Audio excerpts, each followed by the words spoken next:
Hello everyone, আজকের এই ভিডিওটাতে কথা বলবো কিভাবে আপনি আপনার অ্যাকুরিয়ামের মাছের বাচ্চাদের যত্ন করতে পারেন, অর্থাৎ গাপ্পি ফ্রাই, মলি ফ্রাই, সোর্টেল ফ্রাই, যে কোনো মাছের বাচ্চার যত্ন আজকের এই ভিডিওটা দেখলে আপনি নিতে পারবেন খুবই ইজিলি। কারণ আমাদের মাছ বাচ্চা দেওয়ার পর মাছগুলো মারা যায়, এই বাচ্চাগুলোও মারা যায়। কেন মারা যায়, কিভাবে এগুলোকে বাঁচাতে পারবেন আপনি প্রপার ওয়েতে আজকে খুবই ইজিলি বোঝানোর চেষ্টা করব যাতে সবাই বুঝতে পারেন। তো আমি আরাফাত, এই চ্যানেলের হোস্ট। আমাকে সাবস্ক্রাইব করবেন এন্ড আমাকে লাইক করতে ভুলবেন না, ভিডিওটাকে শেয়ার করে দিবেন সবার কাছে যাতে চলে যায়। ফার্স্টেই কথা বলবো ওভার ক্রাউডেড ট্যাঙ্ক, অর্থাৎ আপনি অবশ্যই কমিউনিটি ট্যাঙ্কের মধ্যে ব্রিডিং করাতে যাবেন না। আপনার একটা অ্যাকুরিয়াম আছে, সেই অ্যাকুরিয়ামের মধ্যে অনেকগুলো মাছ আছে এন্ড আপনি ওই জায়গায় মাছের ব্রিডিং করাচ্ছেন, এটা কখনোই করতে যাবেন না। এভাবে করলে আপনার মাছ কিন্তু মারা যাবে। যে বাচ্চাগুলো দিবে সেই বাচ্চাগুলোকে সবাই খেয়ে ফেলবে এন্ড যে মাছ বাচ্চা দেয় সেই মা কিন্তু তার বাচ্চাকে নিজেই খেয়ে ফেলে, ক্ষুধার জ্বালায়। এই জন্য অবভিয়াসলি একটা সেপারেট ট্যাঙ্কের মধ্যে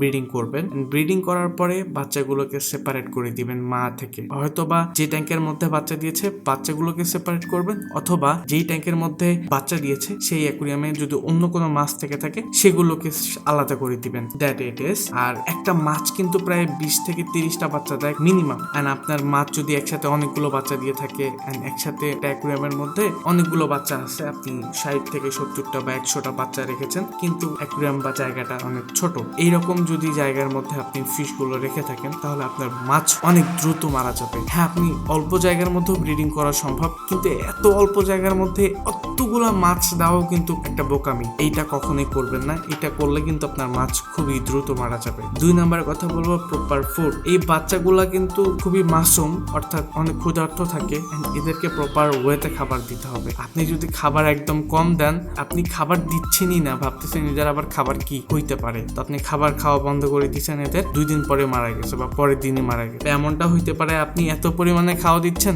আপনার ফিশ খেতে খেতে মারা যাচ্ছে, ওভার ফিডিং যেটাকে বলে। এগুলো করা যাবে না। প্রপার ফুড যেটাকে বলা হচ্ছে অপটিমাম মাত্রায় দিতে হবে আপনাকে। অপটিমাম হচ্ছে একটা সহনীয় পর্যায়, যেই খাবারটা দিলে আপনার ফিশ কখনোই মরবে না, খাবারের কোনো প্রবলেম হবে না ইনশাল্লাহ। এই জন্য চেষ্টা করবেন দিনে 2 বার খাবার দেওয়ার জন্য। এটা ডিপেন্ড করে আপনি মাছ কি দ্রুত বড় করতে চাচ্ছেন নাকি মিডিয়াম ওয়েতে বড় করতে চাচ্ছেন, সবকিছুর উপর ডিপেন্ড করে ফিডিংটা হয়ে থাকে। 3 নম্বরের কথা বলবো হচ্ছে প্রপার ওয়াটার মেইনটেনেন্স।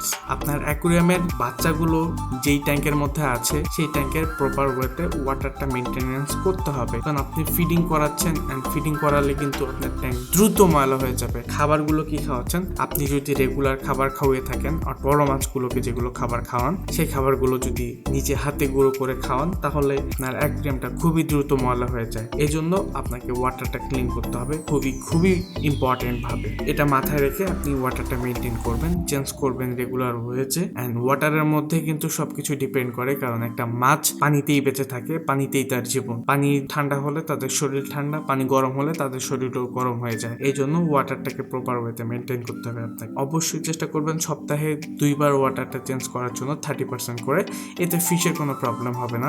যদি বেশি ওয়াটার চেঞ্জ করেন তাহলে সমস্যা হবে। এরপরে কথা বলবো টেম্পারেচার নিয়ে।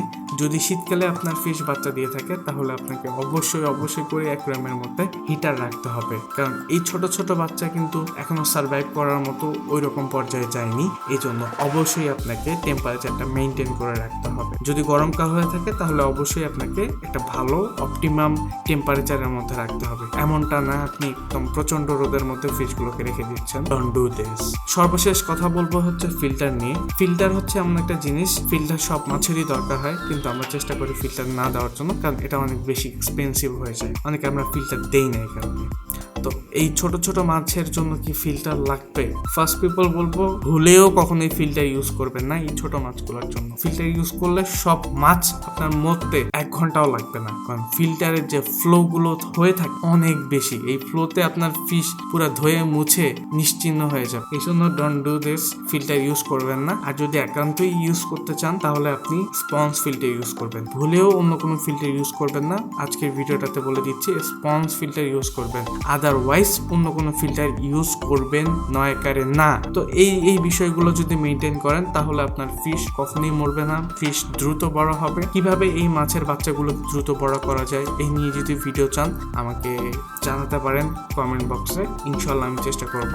আর ভিডিওগুলো আপনি আপনার বন্ধুদের কাছে শেয়ার করে দিন। কে কোথা থেকে আজকের ভিডিওটা দেখেছেন কমেন্টে জানাতে বলবেন না। আজকের ভিডিওটা লাইক করে পাশে থাকবেন, সাবস্ক্রাইব করবেন। আসসালামু আলাইকুম সবাই।